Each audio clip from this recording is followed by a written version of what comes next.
The 49ers pretty soon are going to cut down their roster from 80 down to 53. And we're kind of at that time of the year where, teams make tough decisions. And from the 49ers standpoint, I think, to me, this has been one of the, I wouldn't say easiest years to kind of evaluate, but with the injuries, with who they have, and we all know who, the starters are for the most part, there's not a lot of debate. There are at key positions, and we'll get to that in this video.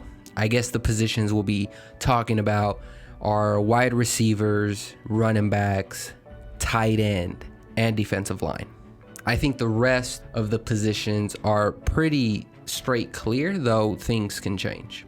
Niners have already made some roster moves. They cut Jamar Taylor, who came in earlier in camp when K'Wan Williams went down.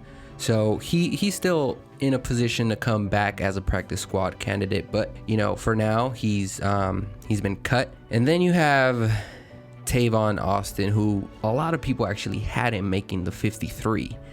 And a lot has changed the last 48 hours for the 49ers in terms of wide receiver. And why don't we just start there? Wide receivers, you have a ton of injuries in this camp. I mean, my goodness. You think of Debo, Ayuk, they should be cleared for week 1.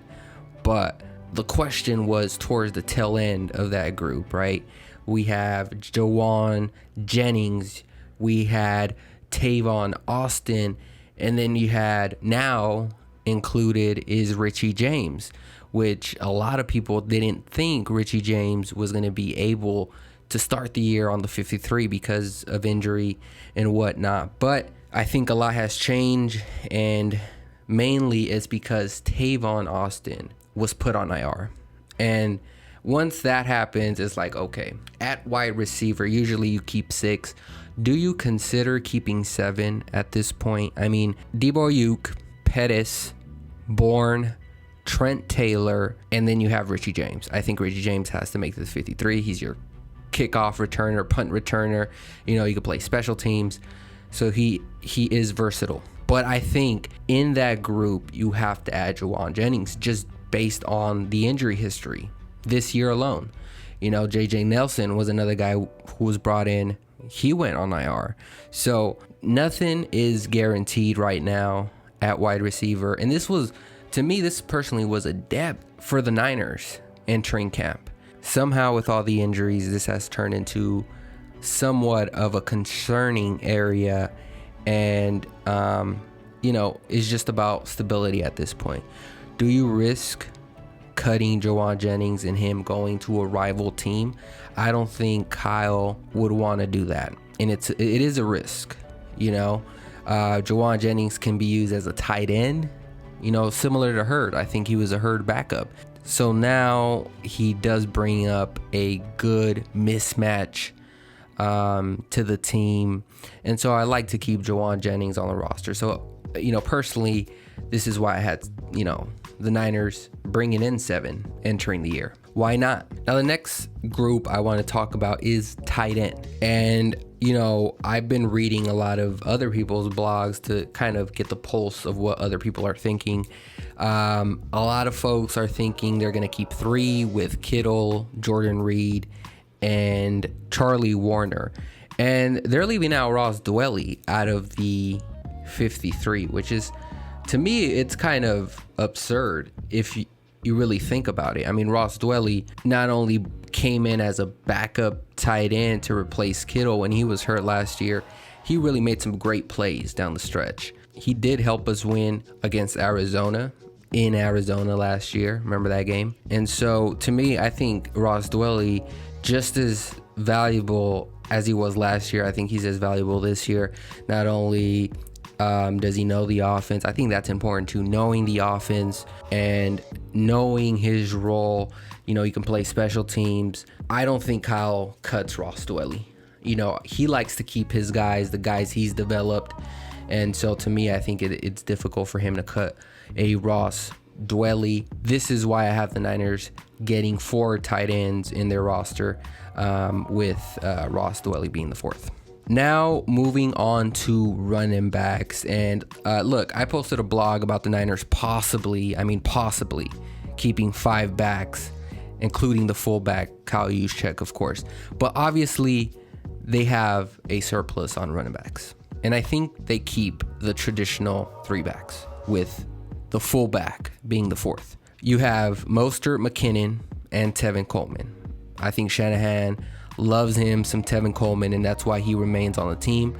I don't think Jeff Wilson Jr. makes the initial roster, though, as he's used to it now, he can be added in the practice squad later on. If, and I mean, this is a big if, knowing he has a good track record against Arizona, who the Niners face week 1, if he can slip through waivers, then the Niners will add him to the practice squad again. But if I'm Arizona and I see Jeff Wilson Jr.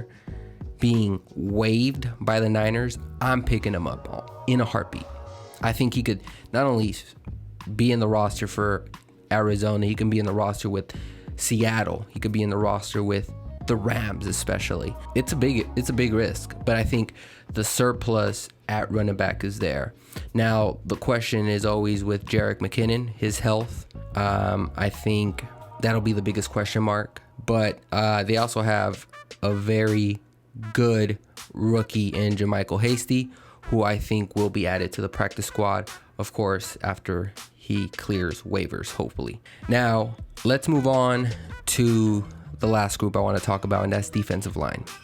The only reason I have defensive line here is because I do think the Niners bring 10 guys at this position, again, like they did last year. You're going to have to play a lot of defensive tackles to try to replace the Pro Bowl caliber that was DeForest Buckner. You know, we kind of take for granted what DeForest was. I mean, he would just eat up snaps, and it seems like he never got tired. Well, Javon Kinlaw, he's a big fella, and I know for a fact that with that body, he's going to take some time to get in football shape, and with no preseason games, that's going to hurt his cause. And, you know, there's going to be growing pains, no doubt about that. I mean, he hasn't really shown off in camp like kind of Nick Bosa came in there. He is a different player, and Niner fans are going to have to be patient, I think. So to me, you're going to have to substitute guys in on a constant basis, especially in the interior rush. And another factor that plays into it is, of course, injuries like none other.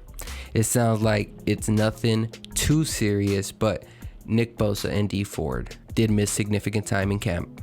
You know, obviously maybe they're looking after, you know, their star players, but still, you know, nagging injuries could happen, and it kept Ford out the majority of the year last year. So, you know, you don't get the benefit of the doubt at this point. But you also have Ronald Blair coming back from injury, but how much is he going to play out the gate? You know, Julian Taylor seems like he's going to be back. I mean, I had him initially on the IR because I wasn't sure he was going to actually be cleared. But according to his Twitter, I think he's a green light, so he might be able to make the 53.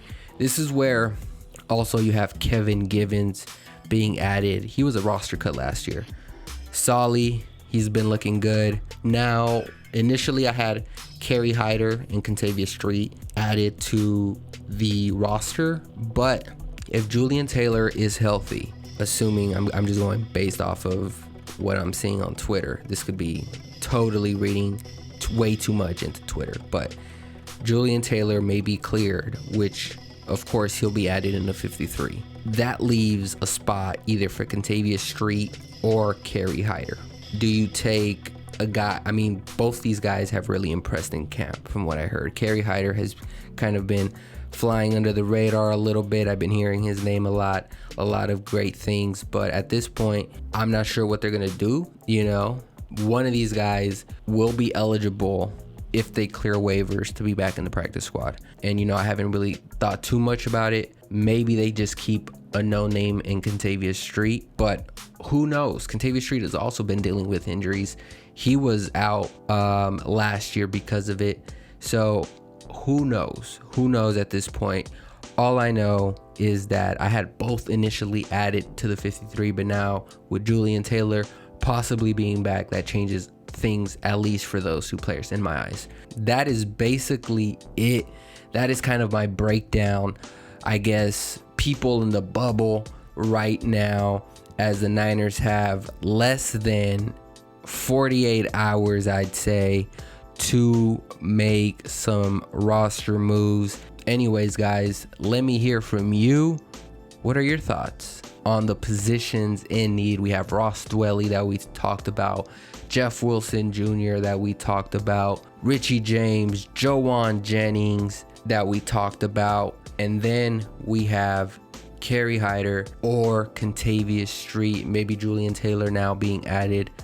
Which one of those kind of intrigue you? Which one is a must-have in the roster? No doubt about it. Go ahead and leave your comments below. I could be completely wrong, but I don't care. I have my sports blog that I created. I have my 53-man prediction there, so if you haven't seen it, I'll link it in the description below. Anyways, guys, thank you all for watching, and as always, we'll see you on the next one, guys. Peace.